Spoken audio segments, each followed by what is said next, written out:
Hello everyone, I'm going to show you how to set up your Arris router. And before starting, if this video helps, please support me. I donate half of all donations to shelters. You can find more details in the description below. First, turn on the router. Take the power adapter. Plug the power adapter into an outlet. And connect the other end into the router.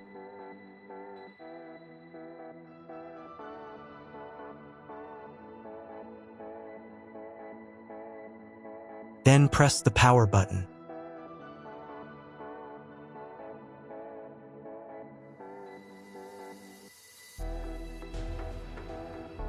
When the router is powered on, the light will turn on.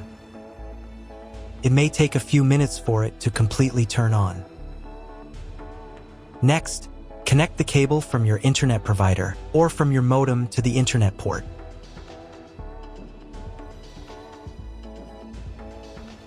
You now need to reset the router to its factory settings.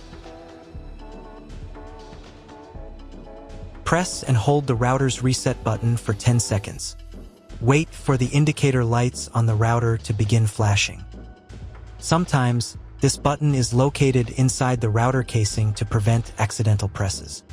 In this case, use a thin object to press it down.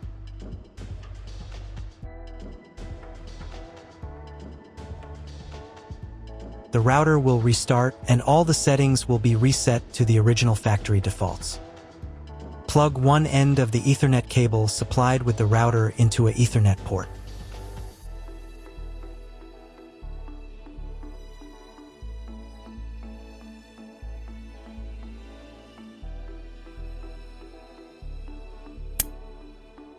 Plug the other end of the cable into your computer's Ethernet port.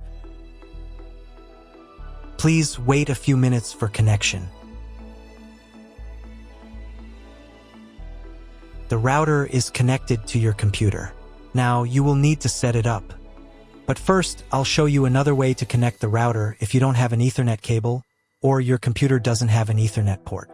Connect the router to the power adapter and cable from your internet provider. This will enable Wi-Fi. If your router is new, your Wi-Fi network name will be the name of the router. Your router has its own Wi-Fi network name and password printed on a label. Connect to it.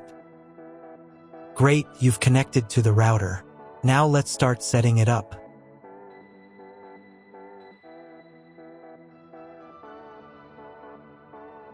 First, open your web browser and visit the URL you see on the screen. Use the URL bar instead of the search bar.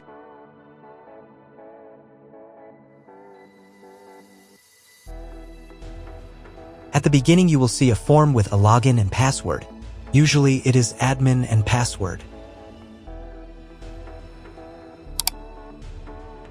If these credentials are wrong, then find label on your router. The credentials are often printed on the bottom of the device.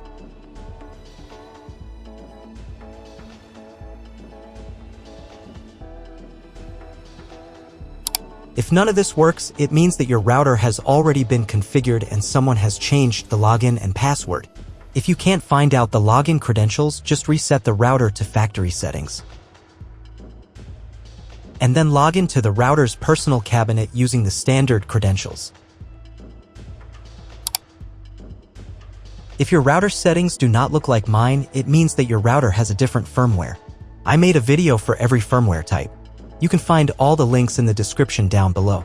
I want to warn you right away that there are many firmware versions and they may differ slightly. But don't worry, you will succeed, just watch the video and follow the instructions.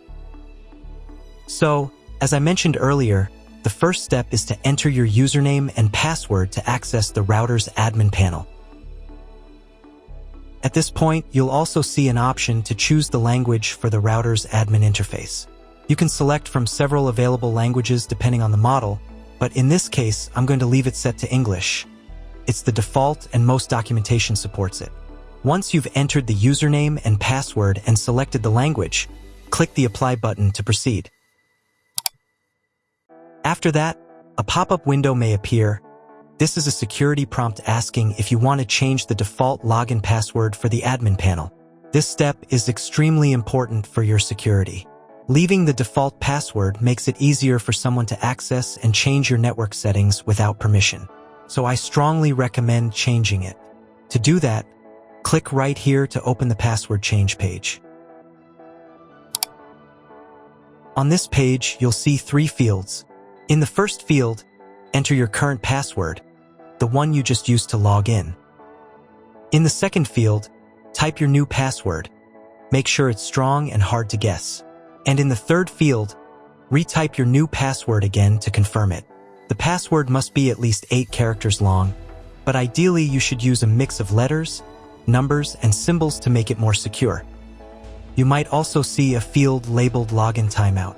This setting determines how long your session in the router's admin panel will remain active when you're not using it. For example, if you set the timeout to 900 seconds, that's 15 minutes, and you don't interact with the interface during that time, the system will automatically log you out. This feature helps protect your router from unauthorized access in case you leave your computer unattended while logged in. Once you've made all the changes, click Apply to save them. Now, let's move on and change the Wi-Fi network name and password. To do this, go to the Basic Setup tab and then click on the menu option also called Basic Setup.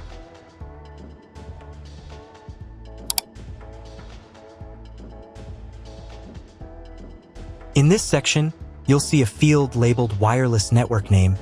Here you can enter a custom name for your Wi-Fi network. This is the name that will appear when you search for Wi-Fi networks on your phone, laptop, or other devices. Right below that, there's another field called Wi-Fi Security Key. This is where you'll set the password that protects your wireless network. Just like the admin password, the Wi-Fi password must be at least 8 characters long, and it's best to include a combination of upper and lowercase letters, numbers, and symbols. If your router supports dual-band Wi-Fi, you'll see similar options for the 5 GHz network as well. You can change the name and password for that network too, or simply copy the same ones if you want all devices to connect automatically. If you don't need one of the bands, for example, if you want to disable the 2.4 GHz or 5 GHz network, you can do that here as well. Just uncheck the box next to the network you don't want to use. When you're done making changes, click the Apply button to save your new settings. You'll see a message saying, "Your settings are being saved." It may take up to 1 minute to write the settings. Please do not close the window or turn off your router while the settings are being applied. Once the settings are saved, your Wi-Fi connection will restart with the new name and password. If you were previously connected to the router via Wi-Fi, your device will be disconnected. Now you need to reconnect using the new Wi-Fi network name and password that you just set. Once reconnected, check if your internet connection is working. The easiest way to do this is to open a browser and try searching for something on Google. If the internet still isn't working, don't panic. Try restarting your router. To do this, unplug the power cable from the router, wait for about 10 seconds, and then plug it back in. Now wait a couple of minutes until the router fully powers on. Once the lights stabilize, try Googling something again to check if the connection is active. If the internet still doesn't work at this point, you'll need to call your internet provider. They will give you the exact information about your internet connection type and any additional settings you may need to configure. That's all. If you found my video helpful, please support my work. Half of all donations I send to animal shelters. All details are in the description down below.